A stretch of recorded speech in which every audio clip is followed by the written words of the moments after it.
가지면은 취하고 아니면은 버리기 때문에 정말 소중한 것들은 버리고 꼭 버려야 될 것들은 취하는 경우가 많이 있습니다. 1960년에 미국의 공화당 출신 부통령 닉슨이 민주당 후보였던 존 F 케네디에게 패배를 당합니다. 그리고 2년 뒤에 캘리포니아 주지사 선거에서도 낙선을 합니다. 갑자기 재야 인사가 되어버린 직후 한국을 방문을 했습니다. 그때 그 미국 주한 대사로 있었던 브라운이라는 대사가 청와대에 요청을 해서 부통령도 하셨고 또 오랫동안 우리 한국을 지원한 우방국이니까 만찬을 좀 열어주십시오 라고 요청을 했는데 박정희 대통령이 거절을 했습니다. 그러니까 이 브라운 대사가 당시 제3공화국 외무장관이었던 이동원 장관을 통해서 이 닉슨을 만나면은 우리 안보에 큰 도움이 될 겁니다. 세계에 지금 돌아가는 상황을 너무나 지금 잘 알고 있습니다. 라고 얘기를 했는데 또 거절을 합니다. 그리고 제한된 시간에 접견만 합니다. 굉장히 전력에 걸맞지 않은 문전박대를 한 것입니다. 할 수 없어서 이 브라운 대사가 한국에 왔다가 마지막 출국하기 바로 전날 이 닉슨을 위해서 만찬을 열었습니다. 그리고 한국의 모든 강요들을 다 초청을 했습니다. 그런데 그 초청 시간에 참석한 강요는 딱 한 사람뿐이었습니다. 외무부 장관 한 사람뿐이었어요.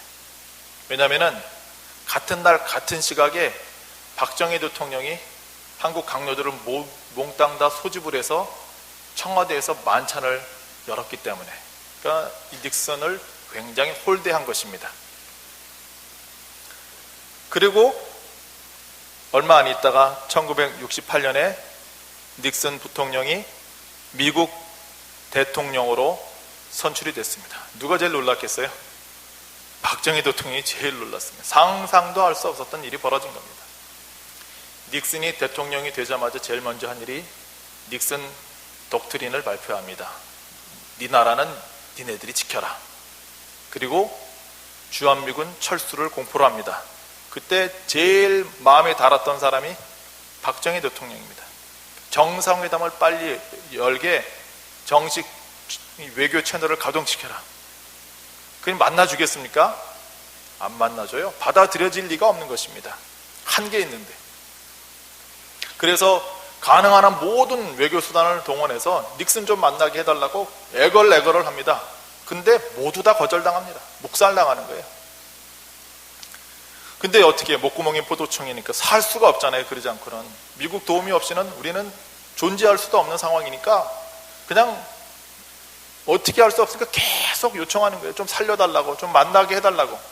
결국은 허락을 받아냈는데 닉슨이 어떻게 허락을 하냐면은 공식 업무 시간에는 당신 만날 시간이 없고 내가 휴가 기간 동안에 내가 있는 별장으로 찾아오라고 그렇게 얘기를 했습니다. 그래서 1969년 8월 20일 날 이제 캘리포니아 이제 그 주 도시였던 세크라멘토로 박정희 대통령이 날아갑니다. 거기 세인트 프란시스 호텔 현관에서 닉슨 대통령을 만나기로 했어요. 근데 만나기로 한 그 시간에 딱 도착해 보니까 닉슨이 안 나타났어요. 정상회담을 하기로 했던 회담 장소에서 그 외교 관례를 무시하고 만나기로 했던 그 자리 의자에 딱 앉아가지고 거기서 기다리고 있는 거예요. 거기까지 박정희 대통령이 굽신굽신하면서 찾아갔습니다. 그리고 간신히 만났어요. 그날 밤에 박 대통령을 위해서 닉슨이 만찬을 열었는데 거기에 참석한 미국 관료는 딱 한 사람, 국무장관 한 사람뿐이었습니다. 그리고 그것으로 끝난 것이 아니라 닉슨으로부터 계속 보복을 당합니다.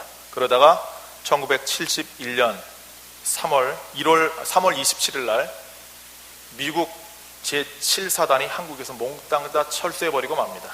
미군이 한국에 주둔한 지 23년 10개월 만에 처음 있는 일이 벌어지고 만 것입니다. 그동안에 박정희 대통령은 국군 통수권자고 나라를 지키는 그런 대통령으로서 얼마나 고통과 곤욕과 괴로움을 당했는지 모릅니다. 왜 그렇게 됐어요? 닉슨이 어려움 당할 때 너무 속단해버린 거예요. 저 사람 쓸모없는 사람이다 라고 그렇게 평가를 하는 바람에 본인이 계속 어려움을 당했던 것입니다. 국가적인 수모를 계속 당하고 말았던 것입니다. 한 나라의 지도자를 버린 결과가 얼마나 참혹했는지 모릅니다. 하물며 하나님께서 보내신 유일한 구원자 예수 그리스도를 외면하고 거절한다면 그 결과가 어떻게 되겠습니까? 오늘 보면 11절 말씀 보세요. 11절 같이 읽겠습니다. 이 예수는 너희 건축자들이 버린 돌로서 집 모퉁이 머릿돌이 되었느니라. 이 말씀은 다윗이 예수님 오시기 지금으로부터 이제 3000년 전이죠. 다윗이 시편 118편에서 썼던 그런 내용입니다. 건축자들이 버린 돌이 집 모퉁이 머릿돌이 되었다. 그때 다윗 시대의 건축자가 누구예요? 사울 왕이죠. 네, 사울 왕입니다. 다윗은 그 당시에 팔레스타인 블레셋을 쳐부수고 이스라엘을 구원한 민족의 영웅이었습니다. 그런데 사울이 보니까 다윗을 살려두면 자기 왕위가 위태롭게 여겨지는 것입니다. 그래서 다윗을 잡아 죽이기 위해서 군대 3000명을 특공대로 조직을 합니다. 그래서 다윗을 추적합니다. 그렇지만 결국은 어떻게 됐습니까? 사울 왕이 버렸던, 건축자들이 버린 돌이었던 이 다윗을 하나님께서 택하셔서 이스라엘 집 전체를 세우는 머릿돌로 삼으셨습니다. 사울은 다윗을 버렸지만 하나님께서는 그 다윗을 택하여서 이스라엘 민족을 구원했기 때문에 지금도 이스라엘 하얀 국기에 보면은 뭐가 새겨져 있어요? 청색으로 다윗별이 새겨져 있어요. 다윗별이 지금도 그렇게 새겨져. 국기 문장이 그렇습니다. 다윗 시대로부터 1000년이 지나서 예수님께서 이 세상에 오셨습니다. 그때 유대 지도자들은 예수님을 배척을 하고 시기로 죽이기로 결정을 합니다. 그때 그 유대 지도자들에게 예수님께서 하신 말씀이 오늘 본문의 그 내용인 것입니다. 마태복음 21장 42절에 보면은 뭐라고 얘기하고 있냐면은 예수님께서 너희가 성경에 건축자들이 버린 돌이 집 모퉁이 머릿돌이 되었나니 이것은 주로 말미암은 것이요 우리 눈에 기이하다 함을 읽어본 일이 없느냐. 거기서 말하는 건축자들이 누구예요? 유대 지도자들인 것입니다. 건축자들이 버린 돌은 누굽니까? 예수님 자신을 말하는 것입니다. 유대 지도자들은 자기 스스로를 하나님 나라의 머릿돌로 착각을 했습니다. 그리고 예수님을 하나님 나라를 회방하는 회방꾼으로 여겼습니다. 그래서 예수님을 십자가에 못 박아 죽였던 것입니다. 그렇지만은 하나님께서는 어떻게 하셨습니까? 이 유대 지도자들이 버렸던 그 예수님을 죽음에서 다시 건져 올려서 하나님이 하나님 나라를 건설하는 머릿돌로 하나님께서 삼으시고 그 머릿돌을 기초로 교회를 든든히 주님께서 세우셨던 것입니다. 오늘 본문은 지난주에 우리가 성전 미문에 앉아서 40년 동안 선천성 안진병으로 거린 생활을 하던 사람을 예수님께서 어떻게 하죠? 예수님의 이름으로 일어나 걸으라 해서 살려주셨습니다. 그러니까 이제 사람들이 도대체 어떻게 된 일이냐 난리가 났습니다. 그때 베드로와 요한이 솔로몬 행각에서 예수 그리스도의 피 묻은 복음을 증거합니다. 행각이라는 것은 이렇게 지붕은 있고 기둥은 있어요. 근데 벽이 없어요. 이제 거기 사람들이 모이니까 그 자리에서 예수님도 거기서 쓰셔서 설교를 하신 적이 있는데 베드로도 똑같이 그 자리에서 복음을 전했더니 예수님 죽으셨다가 다시 부활하신 예수님이 이 거린을 살렸다라고 그렇게 복음을 전하니까 그 유대 지도자들이 깜짝 놀란 거예요. 그래가지고 와가지고 베드로하고 요한을 잡아다가 감옥에다 가뒀어요. 그 이후의 사건을 지금 기록하고 있는 것입니다. 그 이튿날이 돼가지고 이제 베드로와 요한을 이 산헤드린 공회에다가 불러다 놓고 도대체 누구의 권세와 누구의 이름으로 이 사람을 치료하고 고치고 복음을 전하느냐, 그것을 묻는 장면입니다. 5절 말씀 같이 읽겠습니다. 이튿날 관리들과 장로들과 서기관들이 예루살렘에 모였는데, 그 산헤드린 공의원, 우리나라로 말하면 국회죠. 입법부 국회의원 전체 71명이 몽땅 다 모인 것입니다. 6절을 같이 읽겠습니다. 대제사장 안나스와 가야바와 요한과 알렉산더와 및 대제사장의 문중이 다 참여하여, 이 산헤드린 공의는 유대 지도자들이 자기들이 기득권을 유지하기 위해서 이용하는 그러한 제도적인 수단이었는데, 이 산헤드린 공회를 지배하는 자가 누구냐면 대제사장이 가문이었습니다. 이 가문이 이제 쥐락펴락하는 것입니다.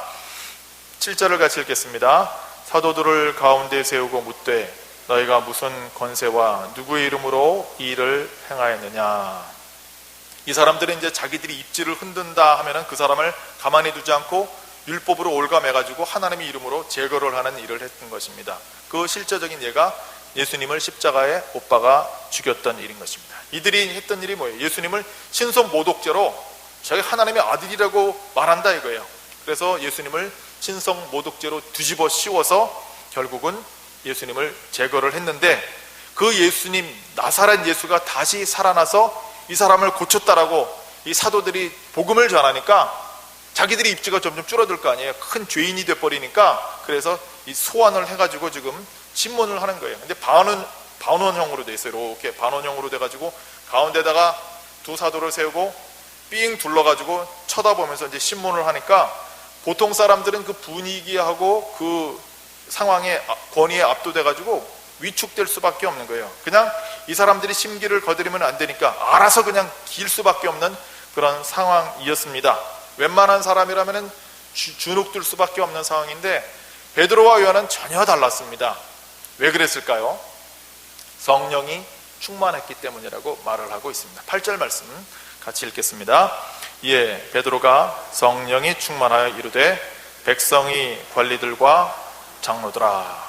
사람들에게는 이 유대 지도자들이 백성들이 생사 여탈권까지 지고 있는 것처럼 보였는데, 베드로가 볼 때는 아무것도 아니에요. 기가 하나도 꺾이지 않은 그런 모습인 것입니다. 성령님이 은혜 가운데 붙잡혀 있었기 때문에 유대 지도자들이 베드로에게는 전혀 두려움이 대상이 될 수가 없었습니다. 오히려 베드로가 이 유대 지도자들을 누구라고 부릅니까? 백성이 관리들과 장로들아, 그렇게 부르고 있어요. 이 사람들은 백성들을 위해 군림하면서 자기들이 목적으로 해서 백성들을 이용해 왔던 그런, 너희들은 백성의 주인이 아니다, 백성들에게 속한 자들이고 백성이 없이는 존재할 수 없는 관리와 장로들일 뿐이니 백성들을 섬겨라, 그 얘기를 하고 있는 것입니다. 그러니까 성령님께 사로잡힌 베드로의 눈으로 볼 때는 단지 백성들을 그렇게 마음대로 휘두르는 그런 하나님의 심판의 대상일 뿐으로 보였던 것입니다. 그렇기 때문에 이 유대 지도자들의 잘못을 당당하게 오늘 본문에서 지적하고 있는 것입니다. 9절 말씀을 같이 읽겠습니다. 만일 병자에게 행한 착한 일에 대하여 이 사람이 어떻게 구원을 받았느냐고 오늘 우리에게 질문한다면 10절 같이 읽습니다. 너희와 모든 이스라엘 백성들은 알라.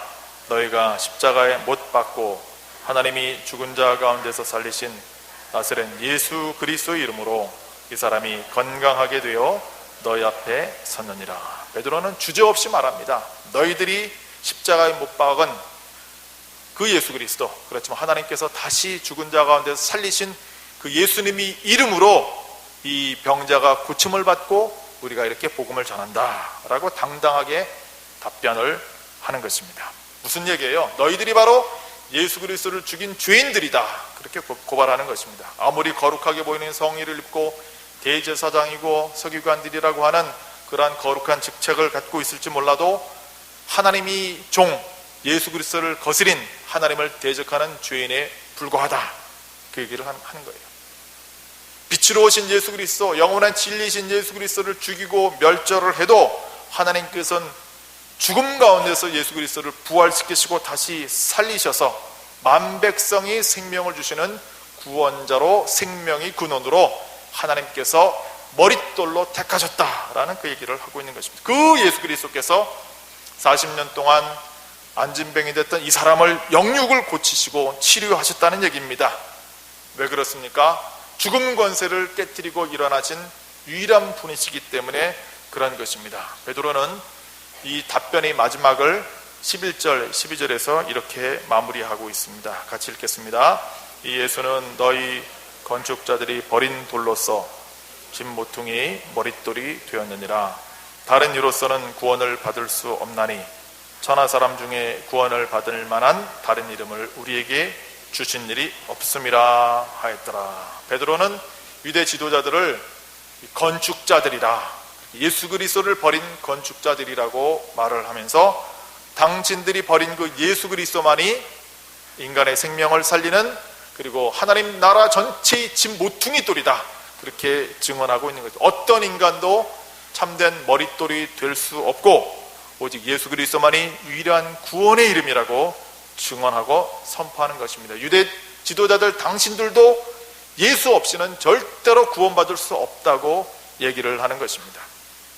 다른 이로서는 구원을 받을 수 없나니, 유대 지도자들은 평상시에 어떤 생각을 갖고 있었냐면은 자기들이 사람들에게 구원을 베풀 수도 있고 자기들이 사람들이 구원을 거둘 수도 있다고 그렇게 생각을 했어요. 유대교 안으로 들어오면은 자기들이 구원을 주는 것이고 자기들이 거절하면은 구원을 못 받는다고 착각을 했던 사람들인 것입니다. 그런 상황 가운데 베드로가 지금 뭐라고 말하는 거예요? 예수 그리스도 외에는 절대로 구원이 없고 오직 예수 그리스도 안에만 생명이 있다고, 너희들도 안 믿으면 구원받지 못한다, 그 얘기를 하고 있으니까 깜짝 놀라는 거예요. 이 사람들이, 저 사람이 무식하고 어부고 배운 것이 없는 사람들 어떻게 저렇게 저 구약의 시편부터 시작해가지고 그 말씀들을 다 인용하면서 저렇게 논리적으로 얘기를 할까, 너무너무 놀랐습니다. 성령의 은혜를 몰랐던 것입니다. 오직 예수 그리스도 안에만 영원한 생명이 있는 이유가 무엇입니까? 우리 인간이 죄를 위해서 십자가 달려 죽으시고 부활하셔서 우리 죄를 용서하시고 하나님이 새 생명을 주시는 분은 부활하신 그리스도밖에 없기 때문에 그런 것입니다. 누가 예수님을 죽였습니까? 유대 지도자들입니까? 로마 병정들입니까? 누구의 죄를 위해서 예수님이 죽으셨습니까? 우리들이 죄입니다. 모든 인간들, 사람들이 죄입니다. 그러니까 우리가 예수님을 죽인 것입니다. 그렇지만은 예수님께서는 죄로 인해서 우리 죄를 우리를 대신 살리기 위해서, 우리 죄를 위해서 자신을 생명을 내맡기는 것을 마다하지 않으셨습니다. 그래서 로마서 5장 8절에 말씀하라고 있습니다. 우리가 아직 죄인 되었을 때 그리스도께서 우리를 위하여 죽으심으로 하나님께서 우리에게 대한 자기의 사랑을 확증하셨느니라, 그렇게 말씀하고 있습니다. 엊그제 신문에 보니까 연쇄 살인범에 대한 프로파일러 기사가 쭉 나와가지고 자세히 읽어본 적이 있는데, 그 뭐 강호순이라든가 유영철이라든가 연쇄 살인범이라는 것을 알면서 그 사람들을 위해서 자기 자식을 내어줄 수 있는 부모가 세상에 어디 있습니까? 아무도 없어요. 더러운 죄인들을 위해서 어떻게 자기 자식을 내어줄 수 있습니까? 불가능한 것입니다.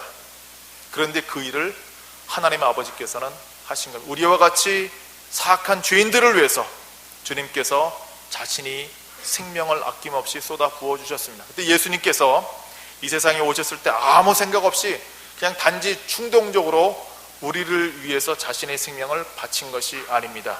겟세마네 동산에서 기도하실 때 땀에 막 피가 배일 정도로 그렇게 심사숙고하시면서 기도하셨어요. 예수님은 십자가의 고통과 혹독함이 얼마나 깊은 아픔인지 명확하게 알고 계셨던 것입니다.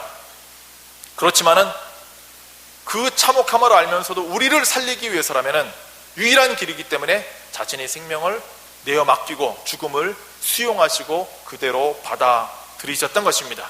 그분은 예수 그리스도밖에 없고 그 예수 그리스도께서 죽음에서 다시 살아나셨기 때문에 예수님만이 우리에게 있는 유일한 구원, 생명이요 영생 자체가 되시는 것입니다. 그렇기 때문에 천하 사람 중에 구원을 받은 만한 다른 이름을 우리에게 주신 일이 없다라고 말씀하고 있습니다. 이 유일한 구원자 예수 그리스도를 외면하면은 안 되는 것입니다. 박정희 대통령이 1950년대, 60년대 세계 정보를 누구보다도 더 잘 알고 있었던 닉슨을 무시한 이유가 무엇입니까? 정치 생명이 끝난 JI 인사 닉슨이 조언이 한국의 안보를 지키는 자기 입장에서는 필요 없다고 그렇게 여겼던 자만심 때문이었습니다. 왜 사울 왕이 자신이 충직한 사위이면서 충복이었던 다윗을 그렇게 죽이려고 합니까? 자기만이 이스라엘을 다스리는 유일한 머릿돌이라고 착각했던 자부심 때문에 그랬던 것입니다. 왜 유대교 지도자들이 예수 그리스도를 십자가에 못 박아 죽였습니까? 자신들만이 하나님 나라를 세울 수 있는 유일한 머릿돌이라고 여겼기 때문에 그랬던 것입니다.